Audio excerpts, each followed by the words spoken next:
और हरियाणा बीजेपी को एक और झटका लगा है। पूर्व मंत्री बच्चन सिंह आर्य ने बीजेपी छोड़ा और टिकट नहीं मिलने से बच्चन सिंह भी नाराज थे बीजेपी में इस्तीफों से।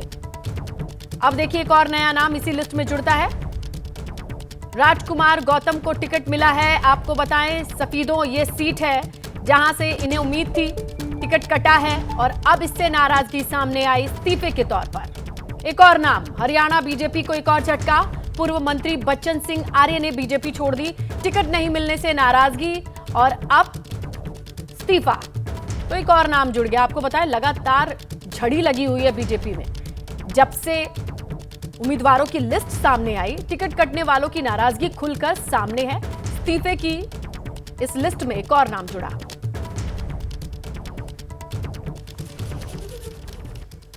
ये तो हम सभी जानते हैं कि अब तक देश ने विनेश फोगाट को कुश्ती के अखाड़े में विरोधियों को पटखनी देते हुए देखा था, लेकिन अब विनेश फोगाट का अखाड़ा 6 सितंबर की तारीख से बदल गया है। विनेश फोगाट अब पटखनी तो देंगी, लेकिन अखाड़ा कुश्ती का नहीं होगा, राजनीति का होगा। विनेश फोगाट के हरियाणा की जुलाना सीट से विधानसभा चुनाव लड़ने की खबर है और ऐसे में जब वो चुनाव लड़ रही हैं तो विनेश के कांग्रेस ज्वाइन करते ही राजनीति शुरू हो गई। विनेश फोगाट ने कुश्ती संघ के पूर्व अध्यक्ष ब्रजभूषण पर यौन शोषण का आरोप लगाते हुए आंदोलन किया था और अब बीजेपी कह रही है आंदोलन तो कांग्रेस का प्रायोजित था। तो कुल मिलाकर के ये कल की तस्वीर, जब हालांकि कई दिनों से ये बात चल रही थी राहुल गांधी के साथ तस्वीर आने के साथ ही कि कांग्रेस के साथ जाएंगी, लेकिन चुनाव लड़ने पर पटाक्षेप हुआ और उसके बाद राजनीति शुरू है। आपकी स्क्रीन पर मौजूद ये वो तस्वीर है जिसका बेसब्री से इंतजार किया जा रहा था। तस्वीरें दिल्ली में कांग्रेस मुख्यालय की।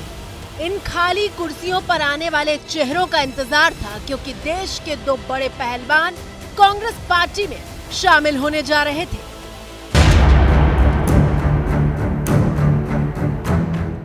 कांग्रेस दफ्तर का ये सफेद रंग का दरवाजा खुलता है तो कांग्रेस महासचिव केसी वेणुगोपाल के साथ पवन खेड़ा, पहलवान विनेश फोगाट और बजरंग पुनिया एक एक करके सामने आते हैं। लेकिन इसके बाद एक बेहद दिलचस्प तस्वीर सामने आती है। सबसे बीच में केसी वेणुगोपाल बैठते हैं। उनके ठीक बगल में हरियाणा कांग्रेस के प्रभारी दीपक बाबरिया कुर्सी पर बैठ रहे होते हैं। दीपक बाबरिया के ठीक बगल में हरियाणा कांग्रेस प्रदेश अध्यक्ष उदय भान सिंह मौजूद होते हैं और इन सब के साथ पीछे खड़ी होती हैं विनेश फोगाट, जो अपनी कुर्सी का इंतजार कर रही होती है। तभी कांग्रेस महासचिव केसी वेणुगोपाल हरियाणा कांग्रेस के प्रभारी दीपक बाबरिया से कहते हैं कि आप अपनी कुर्सी पर विनेश फोगाट को बैठने दीजिए और फिर प्रेस कॉन्फ्रेंस करने आए तमाम कांग्रेस नेताओं का सीटिंग अरेंजमेंट बदल जाता है और फिर केसी वेणुगोपाल के बाएं तरफ विनेश फोगाट बैठती हैं और दाहिनी तरफ बजरंग पुनिया दिखाई देते हैं। कुछ ऐसे 2 साथी हमारे जो आपके सामने बैठे हैं, जिन्होंने बहुत कुछ जीता और इस देश का दिल जीत दिया, ऐसे 2 साथियों का हम स्वागत करने के लिए यहाँ इकट्ठे हुए हैं। Thank you, welcome. Thank you so much sir. Welcome. बहुत प्राउड फील कर रही हूँ कि मैं एक ऐसी पार्टी में, एक ऐसी विचारधारा में हूँ जो महिलाओं के साथ हो रहा अन्याय और उनके साथ बुरे बर्ताव के खिलाफ खड़ी है। वो लड़ाई लड़ने के तैयार है, सड़क से लेकर संसद तक।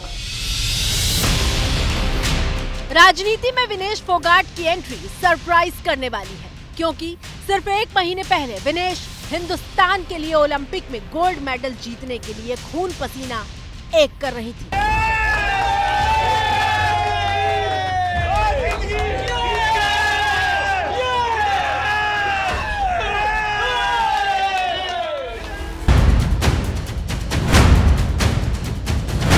लेकिन फाइनल मुकाबले से ठीक पहले विनेश फोगाट को अयोग्य घोषित कर दिया गया था, क्योंकि विनेश का वजन 50 किलो से 100 ग्राम ज्यादा था और रात भर कोशिश करने के बाद भी विनेश वजन तय कैटेगरी के मुताबिक 50 किलो नहीं कर पाई थी। इसी के बाद ओलंपिक में गोल्ड मेडल का सपना टूट गया था। विनेश फाइनल नहीं खेल पाई और ये सदमा देश के साथ साथ विनेश के लिए इतना बड़ा था कि उन्होंने कुश्ती को ही अलविदा कह दिया था। माँ, कुश्ती मेरे से जीत गई, मैं हार गई। माफ करना, आपका सपना, मेरी हिम्मत सब टूट चुके। इससे ज्यादा ताकत नहीं रही अब। अलविदा कुश्ती, आप सबकी हमेशा ऋणी रहूंगी। और शुक्रवार को कांग्रेस पार्टी में शामिल हो रही विनेश से जब एबीपी न्यूज संवाददाता जैनेंद्र कुमार ने ओलंपिक में गोल्ड का सपना टूटने पर सवाल किया तो उन्होंने सिर्फ इतना कहा कि क्या हुआ, इस बात पर बात करने के लिए भी बहुत ज्यादा मानसिक तौर पर मजबूत होना पड़ेगा। ओलंपिक फाइनल वाला पे जो ओलंपिक्स की आप बात कर रहे हो, किसी दिन फुर्सत में बात करूंगी। बहुत इमोशनल चीज़ है मेरे लिए। बरसों की मेहनत के बाद मैं वहाँ पहुंची थी। जो भी हुआ, जैसे भी हुआ, कैसे हुआ, सब मैं एक दिन डिटेल में बताऊंगी। थोड़ा सा आपको सब्र, आपको थोड़ा सा पेशेंस रखना पड़ेगा। उसके लिए इमोशनली बहुत प्रिपेयर होना पड़ेगा मुझे ही, क्योंकि मैं उस फेस में बार बार नहीं जाना चाहती। मैं चाहती तो मैं जंतर मंतर पे रेसलिंग छोड़ सकती थी, और सभी लोग भी मान रहे थे, पूरा देश इस चीज़ को विश्वास कर रहा था, क्योंकि बीजेपी आईटी सेल ने उस चीज़ को साबित करने की कोशिश की थी कि हम चले हुए कारतूस हैं, हम खत्म हो गए हैं, हम पॉलिटिक्स कर रहे हैं। विनेश फोगाट और बजरंग पुनिया के कांग्रेस में शामिल होते ही बीजेपी अब हमलावर हो गई है। तत्कालीन कुश्ती संघ के अध्यक्ष बृजभूषण सिंह के खिलाफ विनेश फोगाट और अन्य महिला पहलवानों द्वारा किए गए आंदोलन को अब बीजेपी कांग्रेस द्वारा प्रायोजित बता रही है। पहले से ही तय था, खुलासा अब हुआ है। पहले भी कांग्रेस के इशारे भी सब कुछ हो रहा था स्पोर्ट्स के नाम पर, और देश के स्पोर्ट्स जितने भी स्पोर्ट्समैन हैं, खिलाड़ियों की भावनाओं से खिलवाड़ किया था।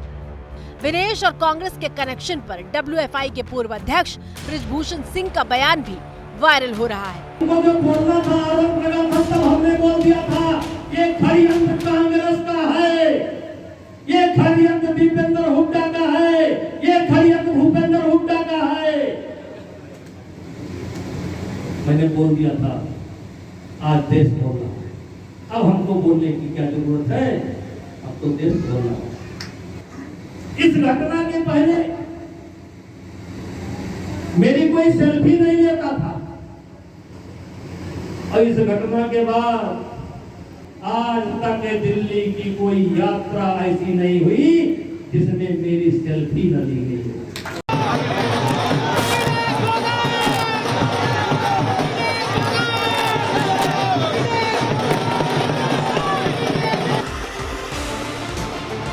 तस्वीरें 17 अगस्त की है, जब पेरिस ओलंपिक के बाद विनेश फोगाट हिंदुस्तान वापस लौटे।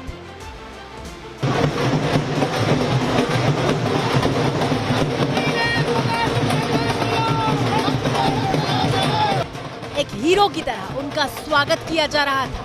जश्न ऐसा कि मानो विनेश ओलंपिक में गोल्ड मेडल जीतकर वापस आए।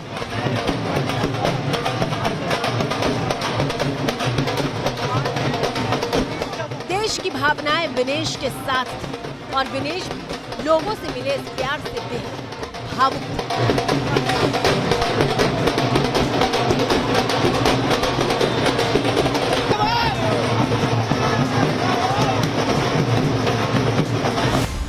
दिल्ली एयरपोर्ट से लेकर हरियाणा में उनके गांव बलाली तक शानदार स्वागत किया गया था।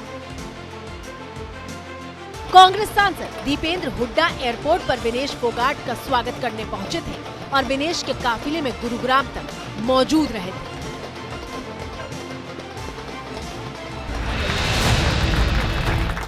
हालांकि 27 अगस्त को जब विनेश फोगाट से कुश्ती में वापस लौटने पर सवाल हुआ था, तब उन्होंने कहा था कि अभी तय नहीं किया है कि आगे क्या करूंगी। कुश्ती बहुत मुश्किल गेम है, इतना आसान नहीं है। 30 की उम्र में आके सभी लोग तो भी हमें बोल रहे थे खत्म हो गए हैं, लेकिन मैंने वो करके दिखाया है। जिस दिन मेरा मन क्लियर हो जाएगा, जिस दिन मेरे विचार क्लियर हो जाएंगे, उस दिन मैं सोचूंगी मेरे को क्या करना आगे। लेकिन एज कोई बाधा नहीं है बिल्कुल भी मेरे उसमें, लेकिन मेरा इमोशनली मैं बहुत ज़्यादा ब्रेक डाउन हो रखी थी पहले भी, अभी भी हूँ। अभी मेरे को टाइम नहीं मिला है, जैसे ही मैं आई हूँ तो इतने स्वागत, इतने लोग मुझे बुला रहे हैं। तो जिस दिन शांत से बैठूंगी उस दिन मैं डिसाइड करूँगी मेरे को क्या करना है।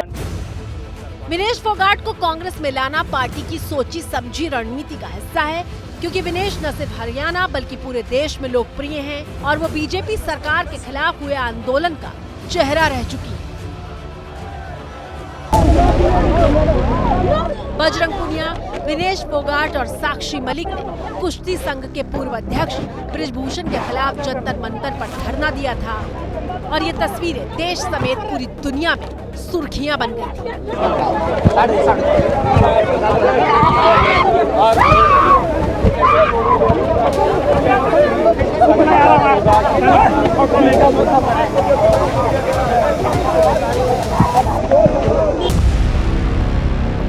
पहलवानों ने अपने मेडल तक वापस कर दिए थे और ये धरना करीब 140 दिनों तक चला था।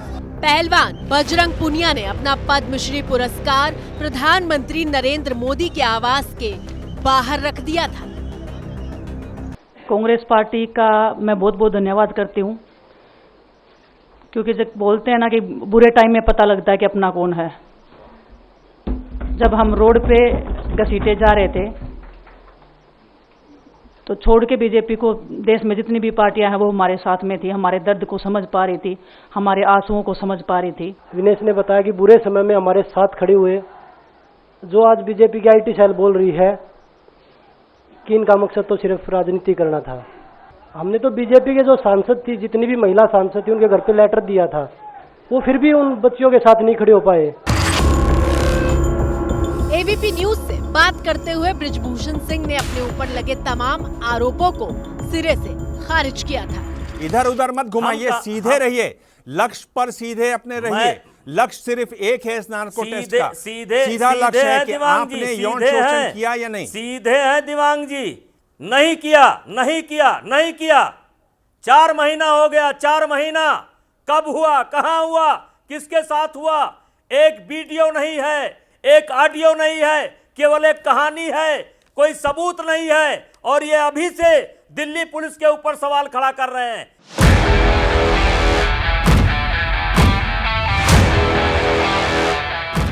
लेकिन ओलंपिक के फाइनल तक पहुंचने के बाद विनेश के नाम और उनके प्रति देश की भावनाएं इतनी गहरी हुई कि 1 महीने के भीतर उनकी ब्रांड वैल्यू में जोरदार इजाफा हो गया।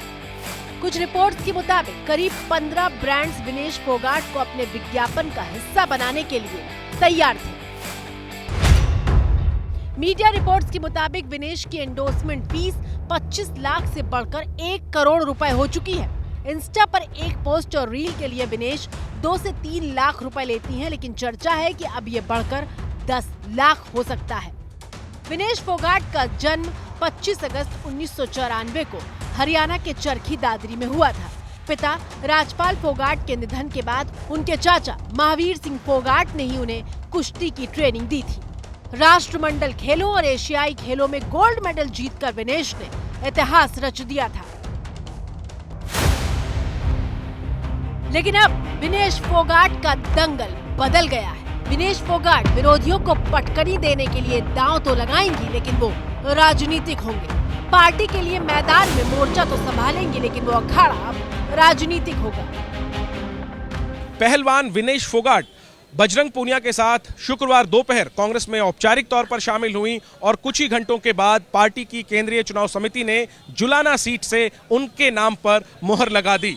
विनेश फोगाट अपने ससुराल के इलाके में पड़ने वाले जुलाना सीट से चुनाव लड़ने जा रही हैं। विनेश जी, 2 सीट आगे जो कयास लग रहे हैं वो 2 सीटों पर लग रहे हैं, एक जुलाना और एक चरखी दादरी। विनेश जी, मायका या ससुराल किसको चुनेंगे आप? एक मेरी जन्मभूमि है, एक मेरी कर्म भूमि है, दोनों मेरे लिए बहुत जरूरी है। वहीं बजरंग पूनिया भी चुनाव लड़ना चाहते थे, लेकिन जिस बादली सीट से वो टिकट चाह रहे थे, वहां के सामाजिक और राजनीतिक समीकरणों के मद्देनजर कांग्रेस ने उन्हें मौका नहीं दिया। भले ही बजरंग को टिकट नहीं मिला, लेकिन सूत्रों का कहना है कि उन्हें हरियाणा प्रदेश कांग्रेस में बड़ा पद मिल सकता है और वो विधानसभा चुनाव में पार्टी के लिए पूरे प्रदेश में प्रचार करेंगे। और देखिए, हरियाणा में गठबंधन पर आपका बड़ा दावा सामने आ रहा है। आप सांसद संदीप पाठक का बड़ा बयान, हम सभी सीटों पर लड़ने के लिए तैयार हैं। संदीप पाठक ने कहा, हम कमजोर समझने वाले भविष्य में पछताने वाले हैं, क्योंकि हमें जो कमजोर समझेगा वो भविष्य में पछताएगा। ये भी कहना है संदीप पाठक का।